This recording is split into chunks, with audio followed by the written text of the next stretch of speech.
Hola, ¿cómo les va? Bienvenidos a otro programa de diagnóstico y debate. Vamos a tener el gusto hoy de conversar con el presidente del Consejo de Rectores de las Universidades Privadas, sigla CRUP, el doctor Héctor Sauret, y un tema que tiene que ver un poco con la salud, ¿no? Una reflexión sobre las ciencias de la salud en el desarrollo de la universidad privada, cuando este grupo, este consejo, está cumpliendo 54 años de vida. Así que el doctor Sauret, yo lo hablo en francés, pero no, es Sauret Barcelona. Es abogado, ha estudiado el doctorado, es rector de la Universidad de Concepción del Uruguay, profesor titular de Historia Constitucional también, profesor honorario de la Universidad de la Aconcagua, etcétera, etcétera, etcétera. Como digo siempre, prefiero decir 2 o 3 cosas nada más para que ustedes individualicen a nuestro invitado y lo más importante, que ustedes sepan quién es a través de lo que hablamos. Así que gracias por estar. No, gracias por invitarme. Un saludo cordial de nuestras universidades para su programa. Gracias, muy gentil por estar. En primer lugar, hablemos un poco de lo que significa estar al frente de las universidades privadas que se han desarrollado tanto en estos últimos tiempos, ¿no? Hay una creatividad significativa en el último medio siglo de creación de instituciones universitarias privadas desde que se puso en vigencia la garantía constitucional en 1958, tanto por decisión del Congreso, a través de lo que se llamó la Ley Domingo Arena, como por la decisión del Poder Ejecutivo en ese momento ejercido por el presidente Arturo Frondizi. Libre o laica. Libre o laica era la consigna de cierre, sí. ¿No es cierto? Pero digamos, desde ese momento, noviembre de 1958, febrero de 1959, ley sancionada por el Congreso, decreto del presidente reglamentándolo, desde allí hasta aquí, en sucesivas administraciones, la iniciativa privada se fue afianzando y hoy constituye un escenario de 60 instituciones distribuidas en la práctica totalidad de la geografía argentina y con un desenvolvimiento en las áreas disciplinares más diversas, habiendo comenzado en lo que podríamos llamar las humanidades y cubriendo medio siglo después las ciencias duras, también las ciencias de la salud y más recientemente las ciencias de la tierra y del aire. Ahora, mientras estábamos hablando fuera, después vamos un poco a tocar el tema de la salud, el desarrollo que ha tenido las universidades privadas, y me da la impresión, y eso lo conversábamos fuera de micrófono, que el desarrollo que han tenido las universidades privadas permitió abarcar una universalidad de segmentos de la educación tan importantes para el desarrollo de un país que realmente nos hace sentir bien porque efectivamente en algunas oportunidades gente que llegaba al estrato político como para manejar la educación sostenía la necesidad de diversificar justamente los contenidos y las carreras para poder alcanzar determinados objetivos de enseñanza. No solamente las carreras tradicionales como la abogacía, como la medicina, como la ingeniería, sino abarcar otros temas. Y las universidades privadas han alcanzado esa perfección, diría, ese grado de desarrollo que es tan importante para el desarrollo de un país, ¿no?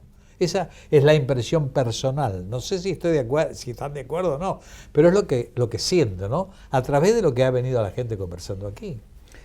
Es interesante que usted ubique un escenario global y que tengamos una reflexión sobre las grandes tendencias para comprender que el país de 1950 y el país de 2016 son muy diferentes. Uh-huh.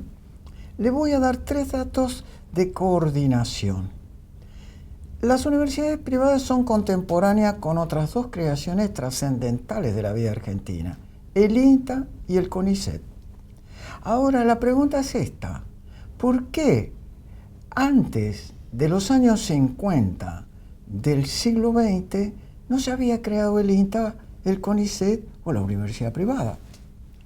Las respuestas seguramente serán diversas, pero lo que no es diverso, como decía el juez Fait, son los hechos, que son sagrados. La realidad es que en 1956 y en 1958 se crea primero el INTA y luego el CONICET. Y el INTA es al desarrollo científico-tecnológico del sector primario, agropecuario y conexo, la gran transformación de una materia prima sin valor agregado o con escaso valor agregado a una revolución en el campo de los granos y en general de la genética ovina, porcina, vacuna y animal espectacular, que hace que la Argentina sea una gran potencia. Y el CONICET ha generado científicos, tecnólogos, que hace que hoy podamos hablar de que hay una insinuación trascendental, una Argentina con desarrollo espacial. Así es. Es tan apasionante todo esto y es tan importante que, bueno, da para hablar muchísimo, ¿no? Sobre todo por la diversidad que existe en nuestras universidades. Volvamos un poco a esto de las ciencias desde la salud en el desarrollo de la universidad privada, mi estimado doctor. Si me permite, y para que los oyentes no se abrumen, yo invito a observar el tema de la siguiente forma. La década de los 50 y de los 60 hasta los 70, las universidades privadas en general, sean ellas universidades propiamente dichas o institutos universitarios, hayan tenido una oferta generalizada o hayan tenido una oferta de carreras específica, esa es la diferencia entre universidad e instituto, habían iniciado su desarrollo desde el lado de las humanidades, incluyendo en esa visión amplia a las ciencias sociales y a carreras líderes como era la abogacía, el contador, las ciencias económicas, las escuelas de negocios, etc. Mas desde los años 70 al 90, las instituciones fueron absorbiendo áreas disciplinares innovativas y de riesgos superiores, como son las ciencias de la tierra, las ciencias del agua, las ciencias del aire, las ciencias de la salud, y han conformado hasta el día de hoy un universo absolutamente diverso, competitivo, después quiero volver sobre ese tema, innovativo, que ha llevado a que universidades relativamente nuevas de 2 décadas hoy estén rankeando entre las primeras posiciones de los rankings universal. Por ejemplo, habiendo tenido vida universitaria en nuestro país entre el ciclo colonial y la República desde el 1600 con la Universidad de Córdoba, las universidades privadas, que tienen en su conjunto, desde la más vieja hasta la más joven, no más de 60 años, hoy constituyen referencias fundamentales de la educación superior del país.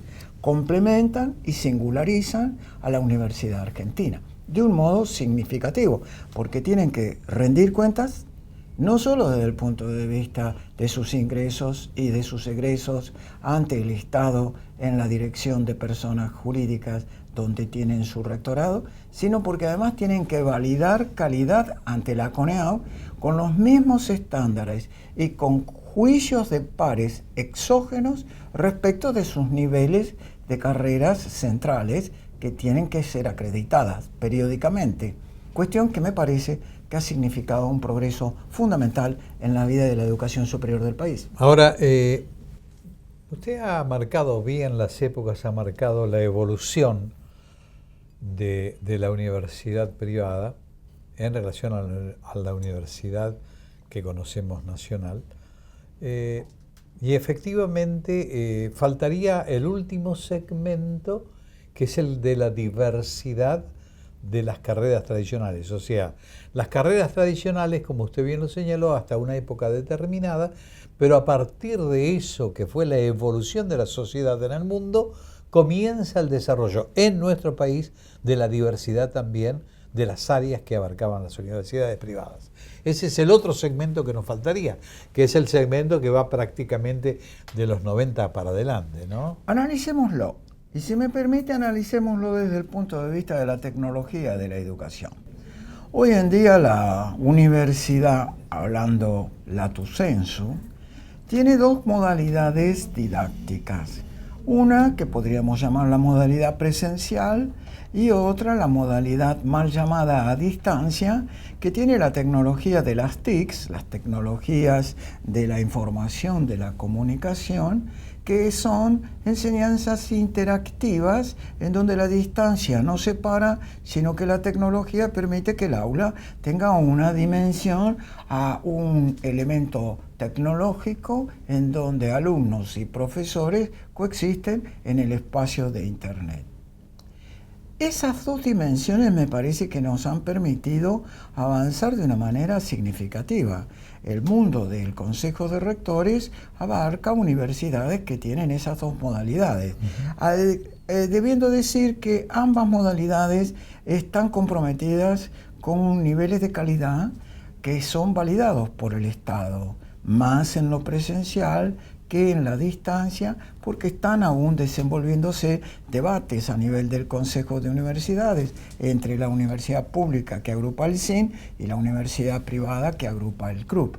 Pero lo cierto es que hoy la Argentina tiene un nivel de tecnología educativa de alto desarrollo y de comparatividad universal, una cuestión que desearía que nuestra teleaudiencia lo registre. La última pregunta tiene que ver un poquito con las necesidades de las universidades privadas. Bien, el primer tema que la Argentina tiene que comenzar a plantearse es el financiamiento de la educación superior.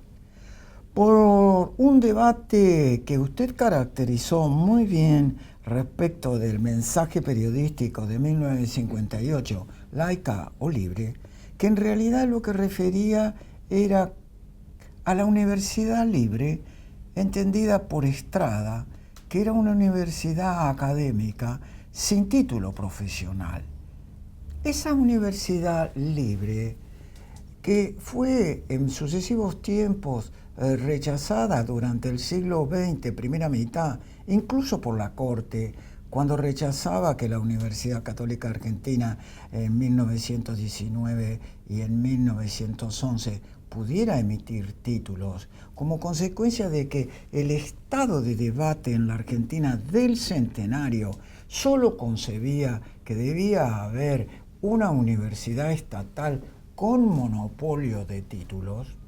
Ese concepto se fue transformando a lo largo del siglo XX y, a mi manera de ver, el hombre que tuvo el coraje de señalar la necesidad de dar un paso hacia adelante fue el presidente Frondizi, que en el marco de una visión global del desarrollo y sin restar respaldo a la universidad pública, entendía que había que complementarla con un sector dinámico en donde la iniciativa privada colocara su inversión y lo desenvolviera.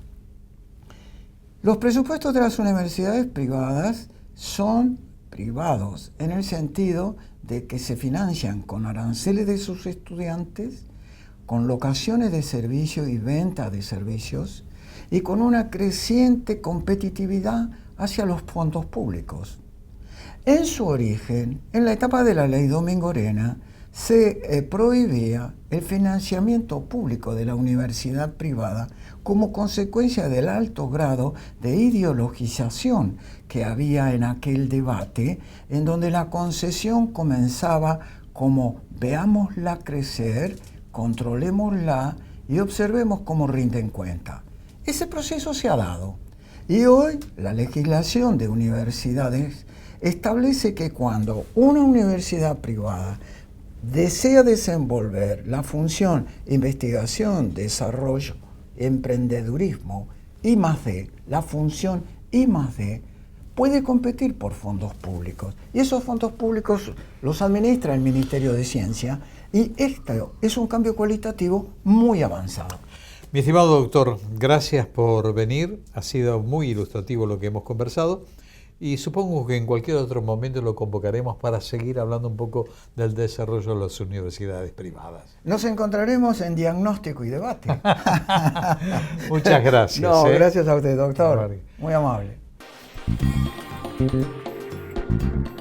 La salud es una condición básica para el desarrollo equitativo e inclusivo. Somos 10.000 centros de diagnóstico y tratamiento médico, 15.000 profesionales y 50.000 trabajadores en todo el país. CADIME, Cámara de Instituciones de Diagnóstico Médico.